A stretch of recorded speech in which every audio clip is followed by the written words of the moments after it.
Hi there, and today we're going to talk about catharsis. Catharsis is the concept of a release or purification, and it's usually meant in this emotional context that you release negative emotions and then bring yourself back into an equilibrium or a new state of enlightenment. I wouldn't go that far, but it is a return or a freeing of negativity. And the reason I bring up catharsis is because I'd like to step back into a couple of things I talked about in the past. One of them is the idea that the abyss is always just around the corner, ideationally. That with the INFP stack, you can go into some very dark places very quickly, and it's just one kind of memory shift away at all times. Well, if you're engaged in doing a lot of hard work or sport or something else that engages your mind and the physicality of the world, you have to pay attention to what's going on around you. That if you're doing things that are fairly repetitive, can both keep you away from that abyss, from thinking too deeply into these dark, ruminating thoughts, while at the same time freeing up your mind enough that you can do that kind of ideational, emotional, feeling judging exploration that's necessary. It also helps if you're doing those sorts of activities entirely on your own, then you can withdraw into yourself and use the action that you're taking as a way to complement what's going on in here. So I hope all of this doesn't sound too weird. I'll try and put some context into it. And this might also tell you a little bit more about myself in case you've got certain impressions about who I am, which may or may not be accurate.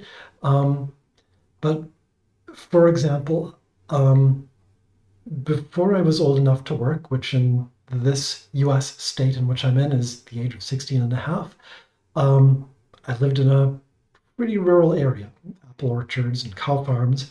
And my dad had this idea that he'd like to heat with wood. Well, he would get several cords of wood for the winter, and they would arrive unsplit.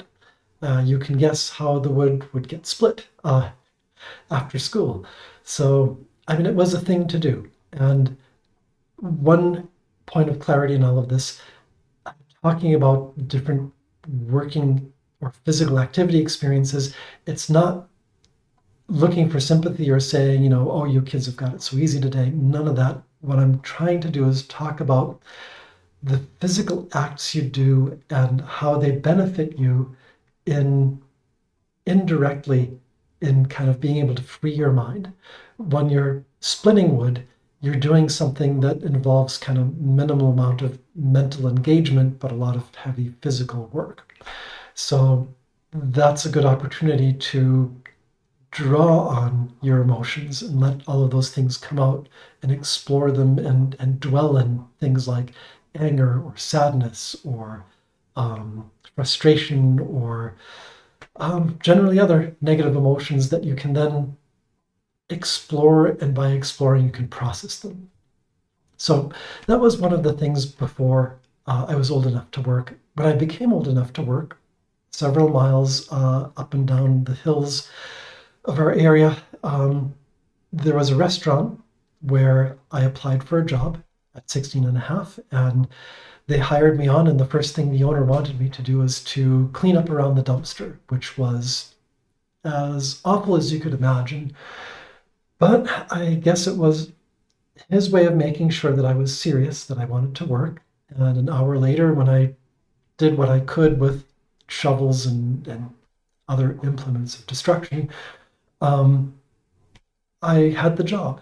And for the next year and a half, 2 years, I worked nights and weekends and washed dishes, did prep. It was also a catering outfit, so we'd be doing pots and pans and large containers full of food.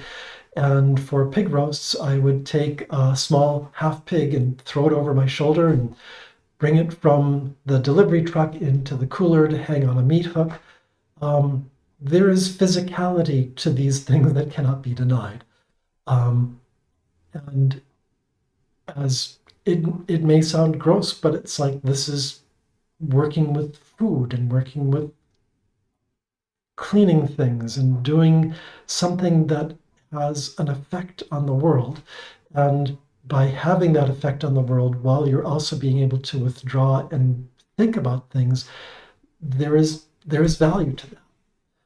So after washing dishes, there was a while before I managed to land my first career job where I did everything: mowed lawns, steamed off wallpaper, helped fix up parts of a warehouse, reshingled a roof, or helped reshingle a roof, helped build a deck, painted floors. And then, in addition to all of those sorts of odd jobs, worked a number of paid for jobs: gas station, parking garage, bussing tables, whatever would make money in order to survive. But again, the physicality of these things was in some way important. It builds your engagement with the world while also letting you experience something new, and then use that space to explore your feelings over things, feelings both in the sense of emotion and feelings in the sense of exploring ideas and how you feel about them. So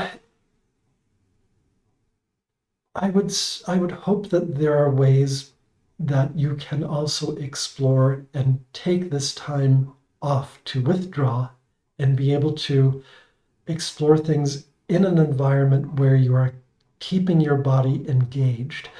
I think, even though in some ways, let's say one of the things I've heard about is that people have talked about that I seem to be very level-headed and diplomatic and don't really show much of a range of emotion. Well, the truth is that I experience probably anger and even rage as much as anyone else. The difference being that I go through things like cycling, or nowadays with leaf work and chores and other household things to be done that are repetitive, and use that to process, whether it's a sport activity or chores or what have you.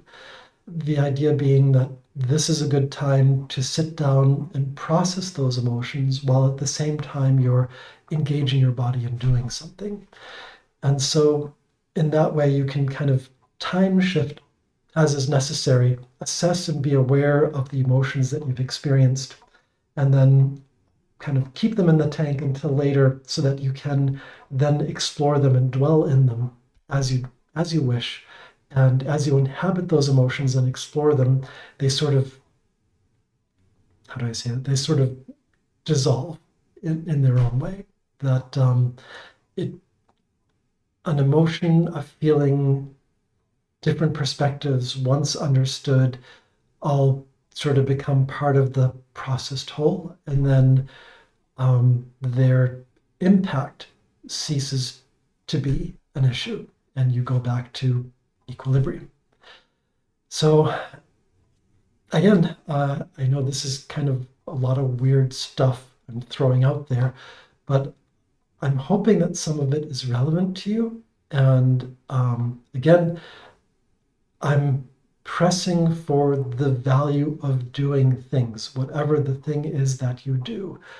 In some ways, in retrospect, although I would have liked so much more to have a high school experience that would have been more of leisure, I think it was important to have had these experiences to process and then bring me to the next steps that then brought me to the next steps to where I am today, here in the leafy suburbs.